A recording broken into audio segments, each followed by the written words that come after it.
ವ್ರತ, ನಿಯಮ, ಉಪವಾಸ ಇವುಗಳೆಲ್ಲ ಮಾಡಿದರೆ ಏನೊಂದು ದೇಹಕ್ಕೆ ಕಷ್ಟ ಆಗತ್ತೆ, ಅದನ್ನು ಸಹನೆ ಮಾಡೋದಿದೆ, ಅದೇ ವ್ರತ. ವ್ರತ ಅಂದರೆ ಯಾವುದು?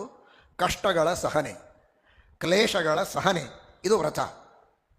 ಉಪವಾಸದಿಂದ ಕಷ್ಟ ಆಗತ್ತೆ, ಉಪವಾಸ ಮಾಡೋದು. ಚಳಿಯಲ್ಲಿ ತಣ್ಣೀರು ಸ್ನಾನ ಮಾಡಿದರೆ ಕಷ್ಟ, ಅದನ್ನು ಮಾಡೋದೇ ವ್ರತ. ಪ್ರಾಣಾಯಾಮ ಮಾಡೋದು, ಆರಾಮಾಗಿ ಶ್ವಾಸೋಚ್ಛ್ವಾಸ ಮಾಡ್ತಾ ಇರೋದು ಸುಲಭ. ಕುಂಭಕ ಪ್ರಾಣ ನಿರೋಧ ಮಾಡೋದು, ಶ್ವಾಸ ನಿರೋಧ ಮಾಡುವುದು ಕಷ್ಟ ಆಗತ್ತೆ, ಅದನ್ನು ಸಹನೆ ಮಾಡೋದು, ಅದೇ ಒಂದು ವ್ರತ. ನಾನಾ ರೀತಿಯ ದೈಹಿಕ ಕ್ಲೇಶಗಳನ್ನು, ಇಂದ್ರಿಯಗಳ ಕ್ಲೇಶವನ್ನು ಸಹನೆ ಮಾಡಿಕೊಳ್ಳೋದೇನಿದೆ, ಸಹನೆ ಮಾಡಿಕೊಂಡು ಅದನ್ನು ಪರಮಾತ್ಮನಿಗೆ ತಪಸ್ಸು ಅಂತ ಅರ್ಪಣೆ ಮಾಡಿದರೆ ಅದೇ ತಪಸ್ಸು, ಅದೇ ವ್ರತ, ಅದೇ ನಿಯಮ.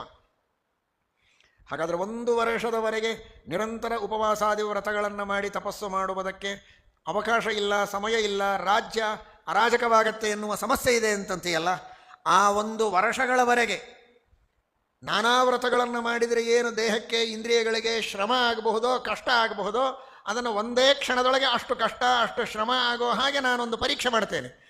ಅದನ್ನು ಸಹನೆ ಮಾಡಿಬಿಟ್ರೆ ಅಷ್ಟೆಲ್ಲ ವ್ರತ ಮಾಡಿದ, ಆ ತಪಸ್ಸು ಮಾಡಿದರೆ ಏನು ಪಾವಿತ್ರ್ಯ ಬರಬೇಕೋ ಆ ಪಾವಿತ್ರ್ಯ ಬರುತ್ತೆ. ಪಾವಿತ್ರ್ಯ ಬಂದರೆ ಲಕ್ಷ್ಮೀ ಸನ್ನಿಧಾನ ಬರುತ್ತೆ, ನಾನು ಮಕ್ಕಳನ್ನು ಕೊಡ್ತೇನೆ ಎನ್ನುವ ಅರ್ಥದಲ್ಲಿ ವೇದವ್ಯಾಸದೇವರು ಹೇಳ್ತಾರೆ. ಇಲ್ಲದೇ ಇದ್ದರೆ ಈ ಕಥೆಯಲ್ಲಿ ಏನು ಮೊದಲು ಲಕ್ಷ್ಮೀ ಸನ್ನಿಧಾನ ಬೇಕೇ ಬೇಕು ಅಂತ ಹೇಳಿದ್ದು, ಆಮೇಲೆ ವ್ರತಗಳನ್ನು ಮಾಡಿ ಅಂತ ಕರಾರು ಮಾಡಿದ್ದು, ಏನು ಬೇಡ ನನ್ನನ್ನು ನೋಡಿಬಿಡಲಿ ಸಾಕು ಅಂದದ್ದು.